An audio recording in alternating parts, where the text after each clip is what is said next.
Welcome to FinTech Fun Talks. Today, our guest is Mack Wallace, and he is the head of product at Mpower Financial. Welcome, Mack. Thank you for having me. I'm excited to be here. Thank you. We're so glad to have you here too. So, can you give us a little bit of a background on Mpower Financial and what your mission is there? Absolutely. So I lead product at Empower. I've been there for 5 or 6 years now. I was the first product person and I've seen the company through many turns. At Empower, the problem that we're solving for is providing financial assistance to international students. So we are an education lender to international students. If you think about it, if you're a US citizen, you can go get a student loan from Uncle Sam, right? The Department of Education, or go to a bank. But if you're one Yeah. of the 2 million international students who come to the United States or in Canada every year, you don't qualify for that. And that's a big gap that exists in the financial system today.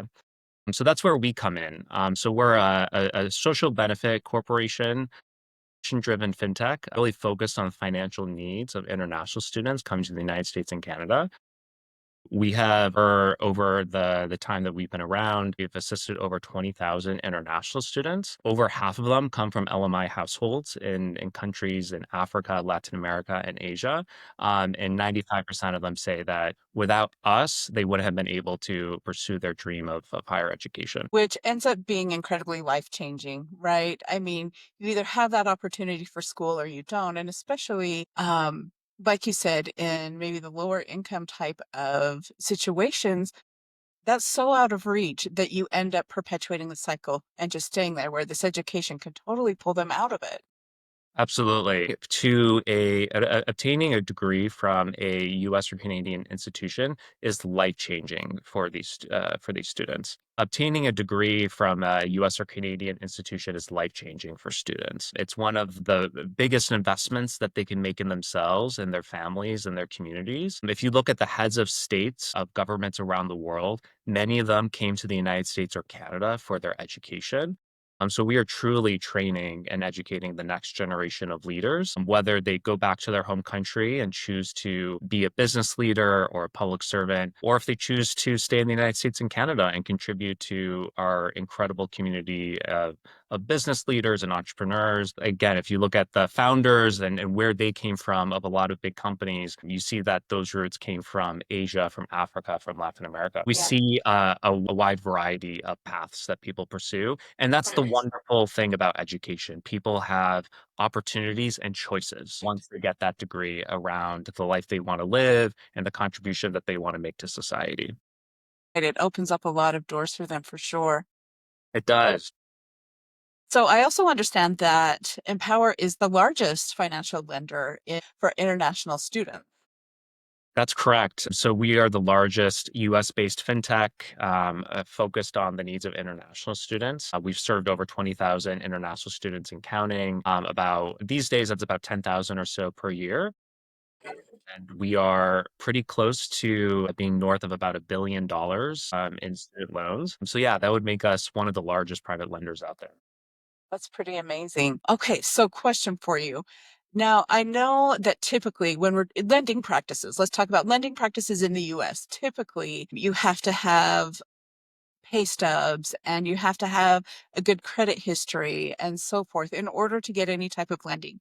And I know that that is not what you follow. Tell me a little bit about how you're able to provide these finances to people who don't have a credit history. Great question. So this is really where we excel and is really part of the innovation that we've brought to lending. So we have what we call a forward-looking credit model that looks at someone's future potential.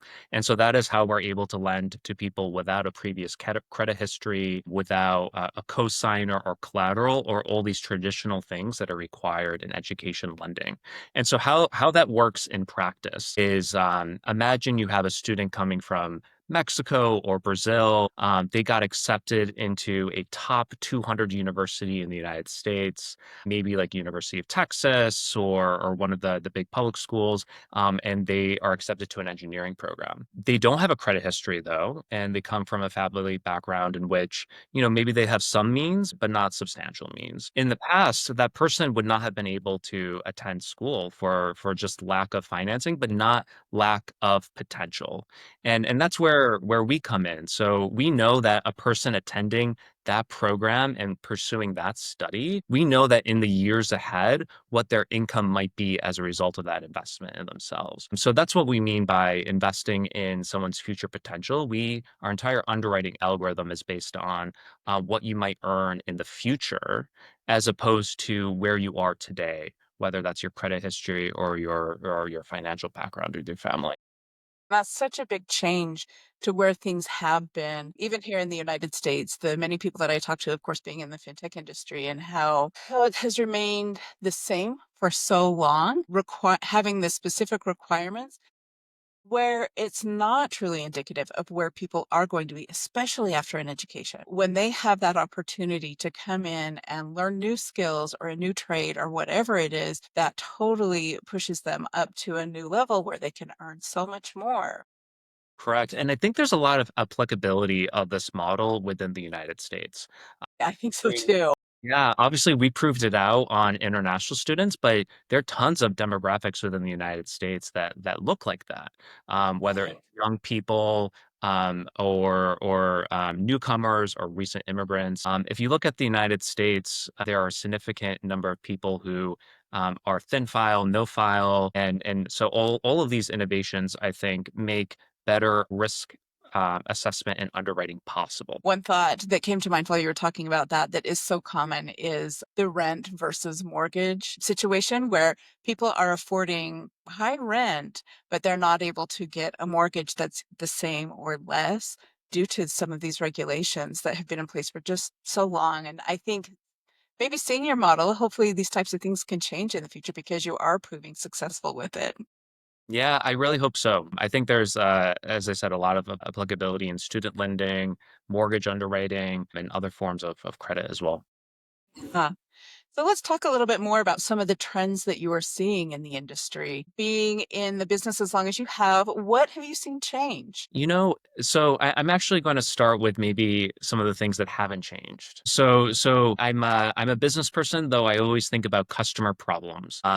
And I think when I think about American households and our financial system, there are some pretty intractable problems and challenges that have been around for quite some time. When I look at household financial security, we live in a country that is 50-50. And I know in the media that's very highlighted upon politically, but it's financially as well, where we have half of people who have a retirement account and contribute to it, half of people who don't have access to it or don't contribute. And we see half of people have a prime credit score in credit, and half of people who are either thin file or subprime, and so on and so forth. When you go down the measures, you see half of people are financially resilient and can come up with the funds either from savings or credit in the event of emergency, and half of people can't. And that's been the case at least since the financial crisis, if not earlier. And I think on the margins, we are reaching a point where a lot of the solutions we know through trial and error are in a position to scale and I think make a difference on those problems. So transitioning to what am I excited about? What do I think can change and really make an impact going forward? I think innovations such as our forward-looking credit model is one. Hmm. Really excited by advancements in cash flow underwriting and the ability to draw in new data and new types of analytics into the underwriting system for purposes of expanding affordable access to credit. I think data and technology has the ability to personalize and reach more people and really help them navigate the complexity of the financial system to make better decisions. So, on the one hand, I think there are a set of really big thorny challenges, which is what got me inspired to work in financial services. And I think the solutions are starting to become clearer. And that's what gives me a lot of hope looking forward. It is exciting seeing that streamlining and the constant change in tech, how things are always improving, making things easier, helping to improve data points, like you had mentioned for underwriting. So, yeah, that is pretty exciting. One hot topic with current technology is AI. And so I'm wondering, how do you view AI? Ooh, many thoughts. It's exciting on one hand. I also think there are a lot of things that are new. Having worked in machine learning, though, for many years, there are a lot of things that actually go back quite some time. So when I started working in credit almost a decade ago, I started actually thinking about machine learning at that time and its applicability in underwriting.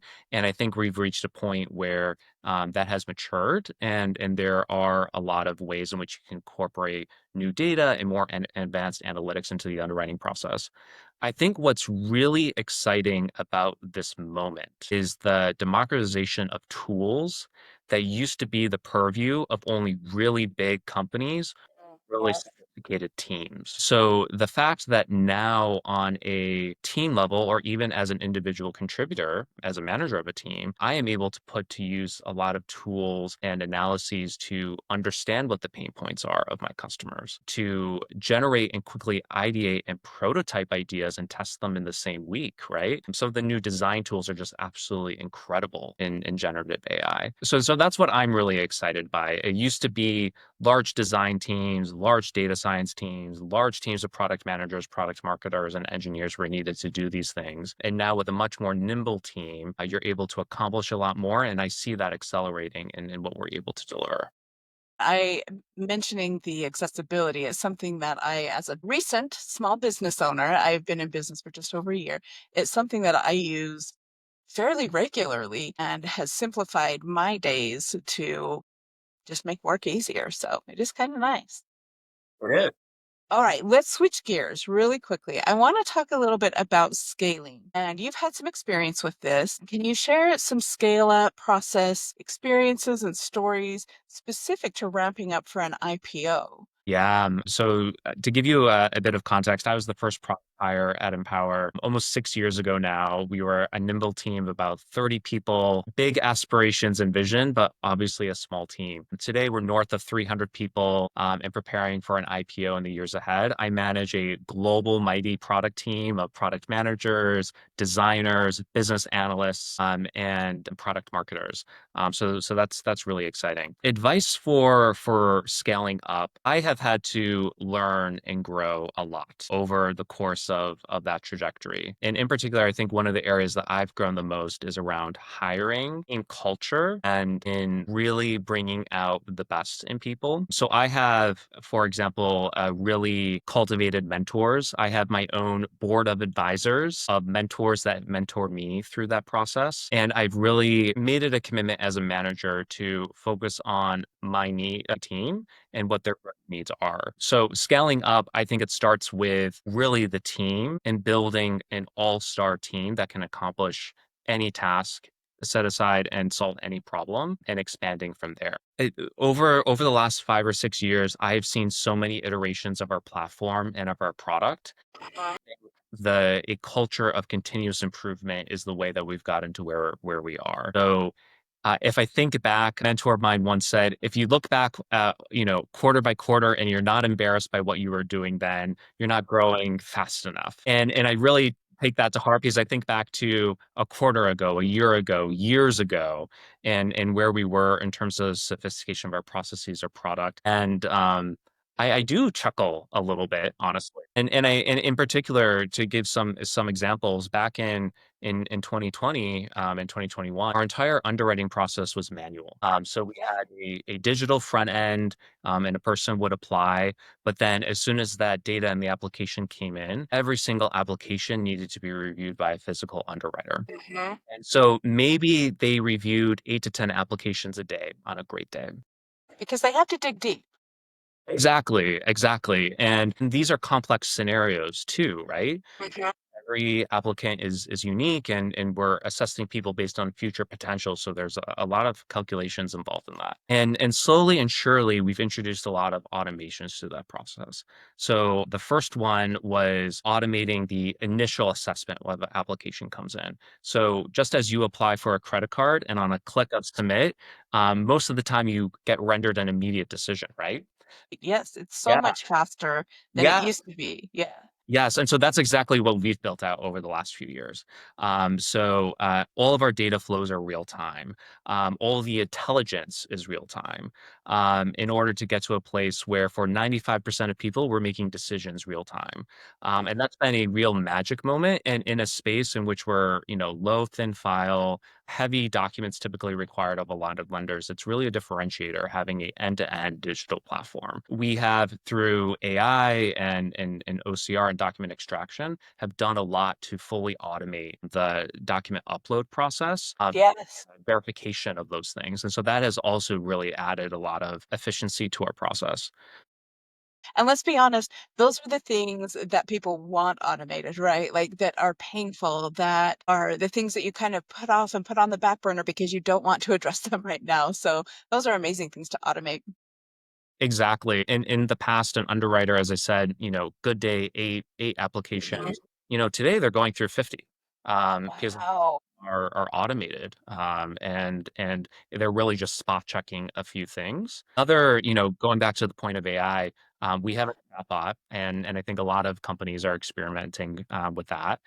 Ours is named Mira, uh, Mhm. and we have found great success in resolving real-time customer support issues that people have. And whereas our call center is only open certain hours, it's 24/7. And so our customers are able to get most of the time immediate resolution to whatever their question or challenges are. And we're really looking forward to expanding that to additional use cases. That is so helpful, right? Because I feel like most of the times when I have issues, it's Murphy's Law. They come up on the evenings and weekends, and you want answers. You want to find out what's going on. So I Well think that's said. great. Well said. That's exactly right. Question for you. You mentioned how important it was to have a group of mentors for yourself as you were ramping up, as you're growing and moving through some challenging times. Can you tell me what some of the most important attributes were that your mentors had that really helped you? Mm. And I ask this because, and I'll cut this part out, but I just don't feel like everyone's cut out to be a mentor or they don't come by it naturally. So, like I've got some mentors in my life who I just really appreciated because they slowed down. They took the time to understand what was going on and just provide meaningful direction to me. So that's what I'm asking. I love this question around mentors. And when I reflect on the mentors I've had in my career, three things stand out. So, Mhm. one is the time and availability that they have. So, it takes time to be a mentor, to Yeah. buy time, and obviously we make really effective use of that time together, but it's an add-on, right? And something that you do additional to your day job.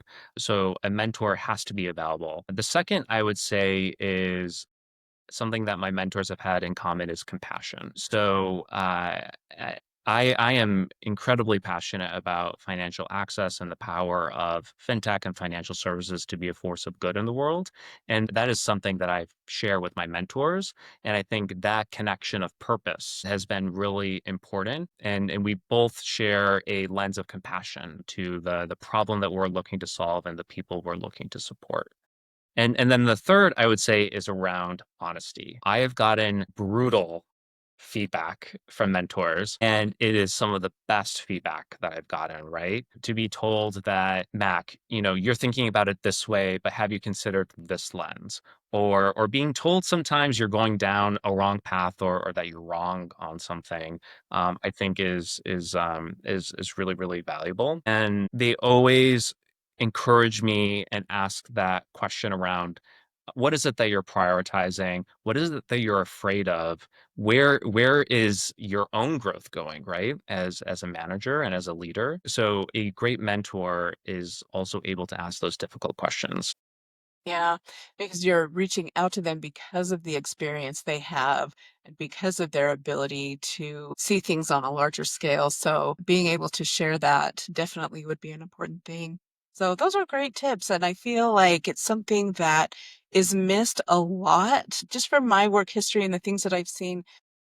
Mentorship can be a hard thing to come by. And so you being proactive about it and reaching out to people and making that your board of advisors, like you said, I think is really good advice for people. Yeah, and for younger people in their career, I also think seeking out those mentor relationships is important too. Mhm. It is not something that's automatic. It's something that I think you cultivate and you create, and it doesn't always work out, and that's okay. I think there are people I reflect on that I wish they were a mentor, but maybe because of availability or something else, it didn't work out. And then people over the years who have really surprised me that whenever I reach out and ask for advice, they're always willing to get on the phone. Yeah, that is so nice. I feel like there's two components to that. There is the human connection and the desire to be of use to people. And then there's also the component of, hey, they want some of what I have. That feels, what's the right word for that? Fulfilling, right? It's fulfilling to know that what you have is wanted and helpful to other people. Exactly. All right, let's move on to some regulatory compliance questions. So I know that there are a lot of unknowns, and I'm just wondering how you feel like that will impact the way that you do business. Great question. In my view, there are opportunities and then there are unknowns, and then maybe even some threats or the unknowns, right? Yeah. And right now, I think I my view of the world is there are certain things that no matter the administration changing, are always going to be true. Mm, So within financial services, being fair is always important. Being transparent in how you're making decisions and communicating that to customers is always going to be important. And then from there you can build out. And I think it's clear that irregardless of your regulator or the regulatory environment, those things will always be important. And then I think what are the opportunities or what are the threats? Like the things that are more dependent on the current set of regulators and administrators and policymakers. And I think there are both opportunities in this time and there are also threats. I think on the opportunity side, I think some of the things that I'm really excited about is a new wave towards open finance and the Consumer Financial Protection Bureau's 1033 consumer rights uh, regulation and opening up the financial data that is available to financial providers in a consumer permissioned way, I think is going to be really exciting in the years ahead. Obviously, the details of that are still being worked out, and there's some regulatory ambiguity. But I think by and large, the industry is moving towards a direction in which a set of standards will be adopted there. Something specific in the student lending industry that I'm monitoring is the federal student loan program. yeah. The Department of Education is going through a ringer, and it remains to be known whether it will exist even as a continuing entity. But the U.S. federal government remains such a large provider of financial support to households to afford higher education. Right. I could see scenarios in which they leave that intact, but I could also see scenarios in which they change that. So the way that the program is structured today is that essentially, in most instances, parents and students are able to borrow nearly unlimited amounts from the federal government to attend college. And I think we're questioning whether that's still a good paradigm anymore. Because that leads to over borrowing. It leads to lack of accountability within or for students, for parents, and also for programs. So I'm hopeful that we decide to come together and make some changes there in the years ahead. It does feel we've seen this play out in the past, let's say, decade, right? Where we've got so many people in really deep debt because of their college education. And it feels irresponsible for the points that you made. And I do feel like there needs to be a change, but it is scary because people still need access to schooling and that education. But I do feel like there are different ways to accomplish that as well. And is the traditional model that we've had in place for, decades and decades still the right one? Yeah, that's interesting. Yeah, and that's a great point. Like that tension between financial access, also financial responsibility. Right. Uh, and I think in the time since we've created the federal student loan program, a lot of innovations have happened.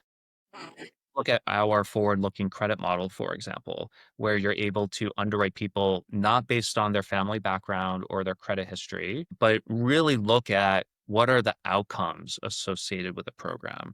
Are we setting students up who are attending a specific program for success? And I think those concepts can find a way, I think, into how we do underwriting and risk assessment in the federal student loan program as well. Absolutely. We'll be excited to see how that changes over the coming years because I feel like it's inevitable based on what has happened. There needs to be change. And so we'll watch and see what that looks like. Agreed. You and I both. Yeah, definitely. Yeah, Mac, thank you so much for joining us. The insight and information that you've been able to provide today has been very valuable. Thanks again for joining. Thank you so much. It was my pleasure. Thanks for watching our podcast today. I'm Kristen Nielsen. I'm the owner of Copper Canvas Ads Agency, and we partner with fintechs to help them scale their business within a 12-month period. I've been in the industry for over 20 years, and I've seen how saturated the market can be, and therefore how difficult it can be to make your business stand out in a sea of other fintechs that may look similar or maybe even slightly different. But how do you make yours stand out? How do you get your message to the right people and those with high buying intent? That's what Copper Canvas Ads Agency is here to do. We are a growth partner, and we take a deep dive into your business to really understand what your strong points are, where there may be areas of weakness, and how we can fill those areas of weakness and create a plan to move forward in a strong way and really scale. So if you are interested, simply go to our website, coppercanvasadsagency.com, and schedule a time. There are buttons right there on the front page for you to book a time, and then we'll love to talk to you and see what we're able to do together.